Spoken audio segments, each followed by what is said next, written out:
What is up, everybody? Jarrett from Empire of Assets with a Metazoo video today. If you're watching this, you are most likely new to the Metazoo hobby. Maybe you got your hands on some first edition product and you opened it. Hope you had a good time with that. Maybe you're looking at buying some cards. You just found out about Metazoo. You're looking at getting into it. Maybe you are an OG, kind of like me, have some of the Kickstarter product from back in March. Whatever your situation is, I do think some of the new products can be a little bit confusing. There's a lot of different holographic cards that you can only get in certain products. So I wanted to break down all of that today in this video for you guys because I was a little confused myself. So I did some research, dug through the Discord, and found all of the numbers and where everything comes from. I will be making more videos in the future about all of the promos and the medals. There's a ton of those. It seems like they're coming out with new ones every week. So I will be covering the most recent ones of those and how you were able to get them. And I will also have another one, kind of my favorite products to be buying or things I think are underpriced or overpriced based off of print run numbers and what we can deduct from how many there are. Also going into that, my first edition product is getting here on Monday, which is about 5 days from the time this video comes out. But I have made a sort of promise or deal with myself, I guess we'll call it, that I personally am not going to open any product until I get to 500 subscribers. So I need your guys' help in getting me to that 500 subs number. Only at about 250-ish right now, so definitely could be a long time. Hopefully I'm not setting myself up for like a grind of 6 months and not getting to open any product, because I'd really like that. So I would really appreciate if you guys would subscribe, and I promise you will get more good Metazoo content.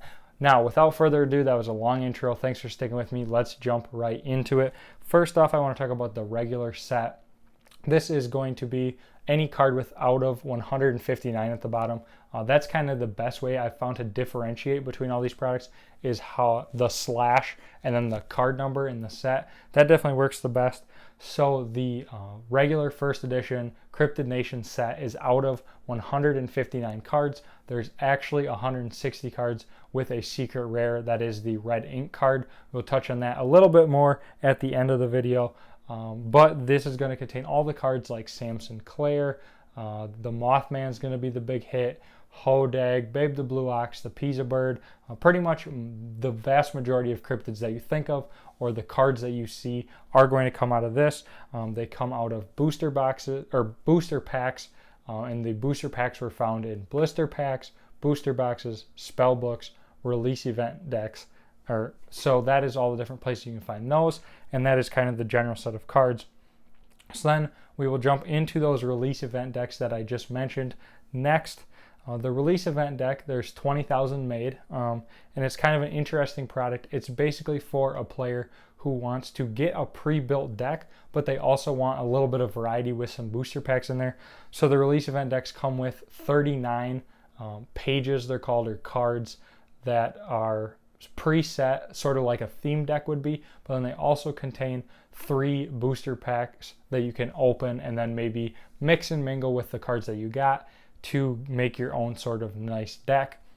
A little more expensive than theme decks, but not much. These were pretty cheap on release, and there is 5 different decks you can get, so I'm going to run through those quick. The names are absolutely brutal, so bear with me through those, and I will throw the cards up over here so you guys can check them out.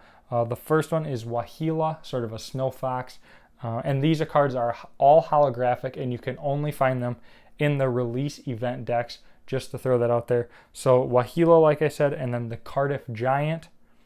Then we have Dungarvan Hooter.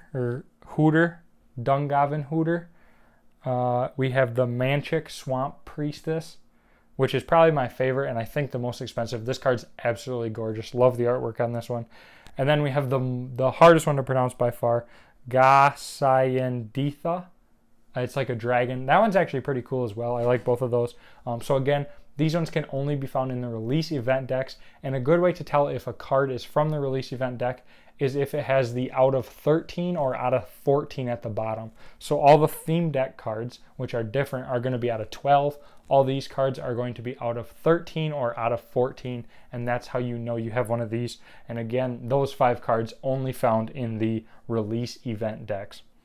So the next thing I want to move on to is the theme decks. themselves, not the release event decks, the theme decks. There is 5 different ones of these. And again, this is the only place to get the holo of the card that is listed on the box. So the 5 that we have are the Hopkinsville Goblin King. That's by far the most popular. Then we have Ding Bell Ringleader, the Alpha Iceman, Salamander Queen, which is again a very popular one, and then the Puckawudgie Chieftain. So those 5 cards are going to come in the theme decks along with a bunch of other cards, but that is the only place to get those 5 in holographic form, is in those theme decks. There is 5,000 of each theme deck, which means there's 5,000 of each of those cards. Then the last thing we have to talk about, and this will kind of wrap up everything, is the box toppers. So box toppers were exclusive to booster boxes.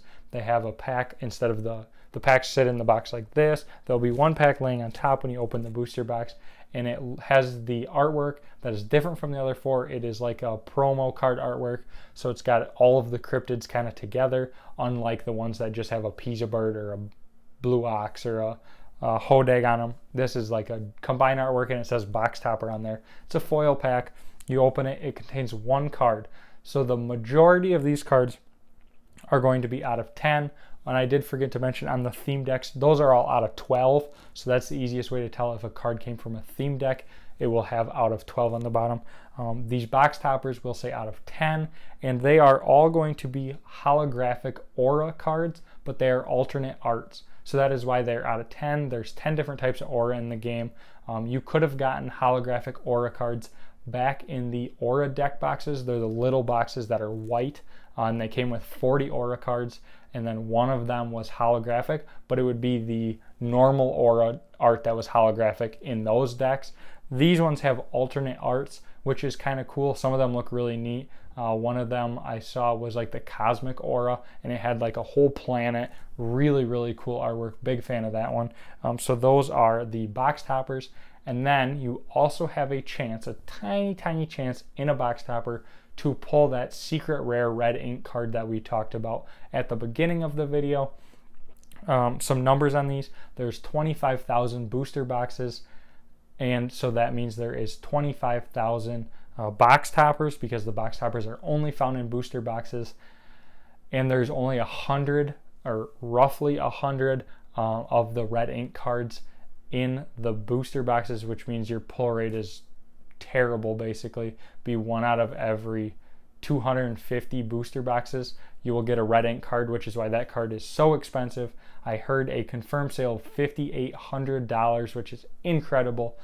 Great for the game to have cards like that, and that is why you will notice the sealed box topper foil cards are selling for so much, because there is a chance to pull that red ink card that is worth almost $6,000. Absolutely crazy. And again, box toppers are out of 10, and they are an alternate art aura card. So that kind of wraps up how to get all the different cards we talked about. There's basically 5 exclusive holos to the release event deck. There's 5 exclusive holos to the theme decks. And then there is the 10 exclusive holographic auras to the box topper. And then all the other cards, except for the red ink secret rare, are going to be found in regular booster packs. I did do some math. I will again cover this in the next video about print runs and which cards I think are a little undervalued. But the rough math, there is 20,000 booster packs from blisters. There is 900,000 booster packs from booster boxes. There is 100,000 booster packs from spell books, and there is 60,000 booster packs from those release event decks. All those added up gives you a total of 1,080,000 booster packs. So this is kind of the big number you need to figure out how many of each holo there are, or how many reverse holo there are. You can find out all that information from that 1,080,000 number. Just thought I would kind of throw that out there at the end of the video. If you guys are still watching, I really appreciate it. But that is all we have for today. It'll be really interesting to see which ones of these cards do really well. I do need personally to go back and purchase the Kickstarter theme deck cards, the holographic out of each one, but they are incredibly expensive. You basically have to buy the whole theme deck for $500 just to get the promo card out of it. So I do think that those cards will do well, but I think people are sleeping on the release event deck cards right now, because instead of there being 5,000 of each in the theme decks, there's only 4,000 of each of the release event decks, and they are random. So I do think there's going to be a big premium on those, and I'm definitely looking forward to trying to collect one of each of those ones. But let me know if you guys have any questions down in the comments. I love interacting with comments. I love answering questions if I can, or having discussions. So make sure you leave a comment. If you enjoyed the video, give it a like, and like I said, consider subscribing so we can hit that 500 mark to get me to open my first edition Metazoo booster box that is coming in the mail soon. Otherwise, guys, thanks again for watching. It really means a lot to me, and I will catch you in the next video.